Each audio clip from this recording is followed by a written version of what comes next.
அபிஷேகிக்கப்பட்டவன் கூட்டத்தின் நடுவில் இருந்தாலும் அவனுக்கென்று பிரத்யட்சமாக கர்த்தர் வார்த்தை அனுப்புவார். பிரத்யட்சமாக. அதனாலதான் ஆரம்பத்திலே சொன்ன, ஒரு பிரசங்கமா கேட்கறது கூட்டத்தில் ஒரு ஆளா இருப்பது. இந்த வேர்டு யாருக்கு? எனக்குன்னா என் இருதயம் கொழுந்து விட்டு எரியும்.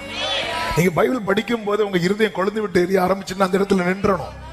அந்த தீபத்தை அணைச்சிடக்கூடாது. ஐயோ டைம் ஆச்சு, இன்னும் 2 அதிகாரம் படிக்கணும், 2 அதிகாரம் அடுத்து படிக்கலனாலும் பரவாயில்லை, நீ அதுல நின்று.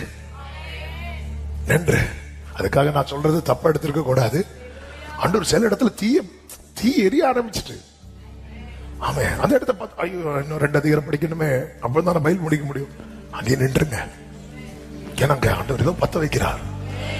அதாவது பத்த கண்ணு தெரிஞ்சிடும். கண்ணு தெளிஞ்சிட்டுனா நீங்க வேற எதையும் பார்க்க மாட்டீங்க, ஜீசஸை மட்டும்தான் பார்ப்பீங்க. உங்க லைஃப்ல நீங்க ஜீசஸை விசிட் பண்ணிட்டீங்கன்னு வைங்களேன், நீங்க போய் காஸ்பல் சொல்றீங்க. அவன் எழும்பிட்டான். யாருக்கு வேர்டு? எனக்கு. ஒரு பர்திமேயும் அவன் கத்துறான். ஆண்டவர் அவனை அழைச்சிட்டு வாங்குங்கிறார். சீஷர்கள் போய் சொல்றாங்க, திடங்கொள், அவர் உன்னை அழைக்கிறான்னு சொன்னது அவன் என்ன பண்ணான் தெரியுமா? என்ன பண்ணான்? தன் மேல போத்திருந்த தூக்கி எறிஞ்ச. அதன் அர்த்தம் என்ன? இனி நான் இதை போக்குற நிலைமை வராது. இதுதான் ஒரு தேவ பிள்ளைக்கு தெரியணும். யாருக்கு வார்த்தை? யாருக்கு வார்த்தை?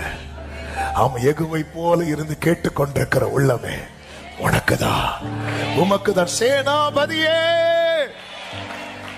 அவர் உடனே அறை வீட்டுக்குள்ளே பிரவேசிக்கிறார். கர்த்தர் கூட்டத்தில் பேசுவார். மோசையை கொண்டு காமனா பேசுறார் பாருங்க. உபாகம் 31வது அதிகாரத்தின் 6வது வசனம் காமனா பேசுறார். நீங்கள் பலன் கொண்டு திட மனதா இருங்கள், அவர்களுக்கு பயப்படவும் திகைக்கவும் வேண்டாம். கர்த்தர் தாமே உன்னோடு வருகிறார், அவர் உன்னை விட்டு விலகுவதும் இல்லை. இது காமனா பேசுற. நீங்க பயப்படாதீங்க, நீங்க கலங்காதீங்க.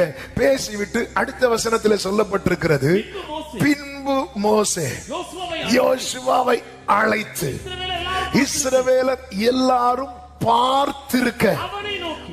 இதான் பர்சனலா நீ பலம் கொண்டு திடமனதாயிரு. காமனா பேசுறது பேசுவார். ஆனா அந்த காமனா பேசப்படுகிற இடத்துல எனக்கான ரேமா என்ன, எனக்கான வார்த்தை என்ன?